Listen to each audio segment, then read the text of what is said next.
Good morning friend, welcome to my YouTube channel digital platform. आज के video में देखेंगे बिहार विधानसभा सचिवालय में जो भर्ती निकली है उस भर्ती से संबंधित सभी जानकारियां। इसके साथ इस वीडियो में देखेंगे कि इसका ऑफिशियल नोटिफिकेशन आप कैसे डाउनलोड कर पाएंगे और ऑफिशियल नोटिफिकेशन के माध्यम से देखेंगे कि यह भर्ती कौन से पदों पर निकली है तथा इस भर्ती के लिए अप्लाई करना चाहते हैं तो आपकी शैक्षणिक योग्यता, उम्र सीमा क्या रखी गई है। इसके साथ ही इसका आवेदन शुल्क किस कैटेगरी के लिए कितना लिया जा रहा है तथा इसके लिए आप आवेदन कब से कर पाएंगे, यह सभी जानकारी इस वीडियो में कवर करेंगे। तो यह सभी जानकारी देखने के लिए वीडियो में अंत तक बने रहिएगा तथा चैनल को अभी तक सब्सक्राइब नहीं किया है तो चैनल को सब्सक्राइब कर लीजिएगा, बेल आइकन को प्रेस कर लीजिएगा ताकि इस तरह की नॉलेजफुल वीडियो जब भी अपलोड हो तो सबसे पहले जानकारी आपको मिल सके। तो अभी आपको इस स्क्रीन पर बिहार विधानसभा का जो ऑफिशियल पोर्टल है वह उसका पेज दिख रहा होगा।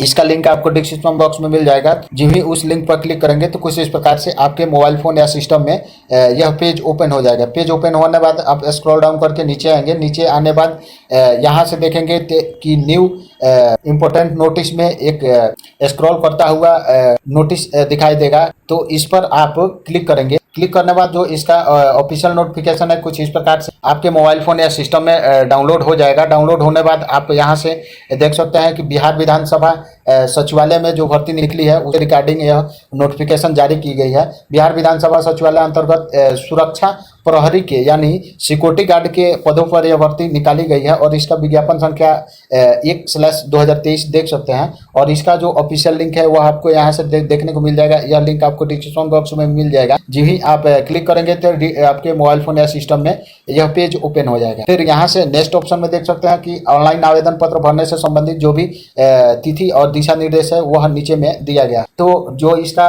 रजिस्ट्रेशन करने का प्रारंभिक तिथि और समय है वह देख सकते हैं कि 25 अप्रैल 2023 से आप इसका आवेदन कर पाएंगे रात्रि सुरक्षा प्रहरी के लिए। और इसका जो अंतिम तिथि है वह 16 मई 2023 तक रखा गया है। इसके साथ ही इसका जो ऑनलाइन करने का वेबसाइट है वह यहाँ पर दिया हुआ है, तो यह इस वेबसाइट पर क्लिक करके आप इसके लिए आवेदन कर पाएंगे। इसके साथ ही स्क्रॉल डाउन करके नीचे आएंगे तो यहाँ देख सकते हैं कि यह जो भर्ती है सुरक्षा प्रहरी के पद पर निकाली गई है और इसके लिए जो फॉर्म भरा जाएगा वह ऑनलाइन मोड में भरा जाएगा। इसके साथ ही यहाँ से देख सकते हैं कि इस पद के लिए यदि आपका सिलेक्शन होता है उस कंडीशन में आपको 21,700 से लेके 69,100 रुपये तक प्लस नियमानुसार जो भी अनुमानित भत्ते होते हैं वह आपको दिया जाएगा। इसका जो ऑनलाइन आवेदन करने की जो प्रारंभिक तिथि है वह 25/4/2023 दिन 11 बजे से अंतिम तिथि 16 मई 2023 तक आप इसके लिए आवेदन कर पाएंगे। इसके साथ ही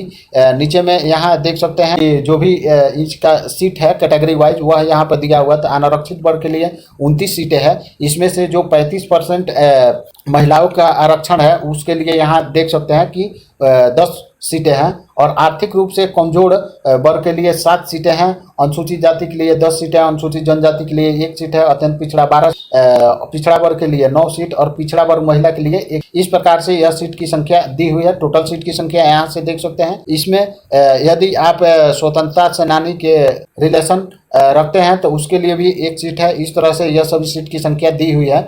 और यहाँ नीचे में देखेंगे तो नोट में दिया हुआ है कि विज्ञप्ति की पदों की संख्या बढ़ भी सकती है, यह अनुमानित किया गया है। अब इसके लिए यदि आप अप्लाई करना चाहते हैं तो यहाँ से शैक्षणिक योग्यता देख सकते हैं कि ऑनलाइन आवेदन करने की अंतिम तिथि तक अभ्यर्थियों को राज्य सरकार या फिर केंद्र सरकार द्वारा मान्यता प्राप्त इंटरमीडिएट परिषद बोर्ड से किसी भी विषय में यदि आप इंटरमीडिएट पास हैं तो इसके लिए आप आवेदन कर सकते हैं। इसके साथ ही जो भी आरक्षण रूल रेगुलेशन है वह आप यहाँ से देख सकते हैं। यह सभी सुविधाएं आपको दी जाएगी। फिर स्क्रॉल डाउन करके नीचे में आएंगे तो जो आपकी उम्र सीमा रिलेटेड जानकारी है वह दिया हुआ है। तो जो आपकी न्यूनतम उम्र सीमा या फिर अधिकतम उम्र सीमा की गणना की जाएगी वह 1/8/2022 तक की जाएगी। तो 1/8/2022 तक आपकी न्यूनतम उम्र सीमा 18 वर्ष है तो आप इसके लिए आवेदन कर सकते हैं। वहीं अधिकतम उम्र सीमा की बात की जाए तो यदि आप सामान्य यानी अनारक्षित पुरुष एवं महिला कैंडिडेट है तो आपकी अधिकतम उम्र सीमा 25 वर्ष होना चाहिए। वहीं पिछड़ा वर्ग, अत्यंत पिछड़ा वर्ग के पुरुष कैंडिडेट के लिए अधिकतम उम्र सीमा 27 वर्ष रखी गई। वहीं पिछड़ा वर्ग एवं अत्यंत पिछड़ा वर्ग महिला कैंडिडेट के लिए 28 वर्ष अधिकतम उम्र सीमा रखी गई है। वहीं यदि आप अनुसूचित जाति और अनुसूचित जनजाति या फिर महिला कैंडिडेट है तो आपकी जो अधिकतम उम्र सीमा है वह 30 वर्ष रखी गई। इस तरह से एज रिलेटेड जानकारी यहाँ पर दी गई है। इसके साथ ही नीचे में जब आएंगे तो यह सभी प्रोसेस आप कंप्लीट करते हैं और आप रिटन एग्जाम पास करते हैं, फिर नेक्स्ट स्टेप में यहाँ से देखेंगे कि अभ्यर्थियों का जो शारीरिक मापदंड है वह नीचे में दिया हुआ है। यदि आप पुरुष कैंडिडेट है तो आपकी जो ऊंचाई यानी हाइट है वह 167.5 सेंटीमीटर होना चाहिए। वहीं तराई क्षेत्र के निवासी मामले में 2.4 सेंटीमीटर की छूट दी जाए यदि आप तराई क्षेत्र से आते हैं। और वहीं चेस्ट की बात करें तो देख सकते हैं 76.5 से 81 सेंटीमीटर के बीच आपकी जो सीना की चौड़ाई है वह होना चाहिए। फीमेल कैंडिडेट के लिए ऊंचाई देख सकते हैं कि 154.6 सेंटीमीटर होना चाहिए। वहीं तराई क्षेत्र फीमेल कैंडिडेट है तो उनको भी 2.4 सेंटीमीटर की छूट दी जाएगी। जांच है वह आप देख सकते हैं कि 6/12 बिना चश्मे के दोनों आंख की मापदंड होना चाहिए। फिर जो अगला स्टेप है वह परीक्षा पद्धति से रिलेटेड है, यानी आपकी जो सुरक्षा प्रहरी पद के लिए सर्वप्रथम एक प्रारंभिक परीक्षा यानी ऑब्जेक्टिव क्वेश्चन रिलेटेड आपसे ऑफलाइन एक परीक्षा ली जाएगी। फिर उस परीक्षा में आप सफल होते हैं तो शारीरिक जांच परीक्षा ली जाएगी। तो आप यहां से प्रारंभिक परीक्षा में देख सकते हैं इस परीक्षा की अवधि 2 घंटे की होगी। इसमें कुल जो प्रश्न होंगे वह 100 प्रश्न होंगे। सभी प्रश्न वास्तविक यानी ऑब्जेक्टिव क्वेश्चन होंगे। यह परीक्षा कुल 100 अंकों की होगी जिसमें प्रत्येक प्रश्न के 1 अंक दिया जाएगा। प्रारंभिक परीक्षा में भाषा का जो माध्यम रहेगा वह हिंदी और इंग्लिश दोनों रहेगा। हिंदी एवं अंग्रेजी के प्रश्न पत्रों में कोई भिन्नता होगी तो अंग्रेजी के प्रश्न को मान्य दिए जाएंगे। इस चीज का आप विशेष ध्यान देंगे। इस परीक्षा में निम्नांक होंगे, जैसे में आप देख सकते हैं कि इसका सिलेबस दिया हुआ है कि गणित 50 क्वेश्चन होंगे और सामान्य अध्ययन प्रश्नों से 50 क्वेश्चन होंगे, यानी 100 क्वेश्चन 2 ही सब्जेक्ट से दिए जाएंगे। इस तरह से यह सभी जानकारी दी हुई है विभाग द्वारा,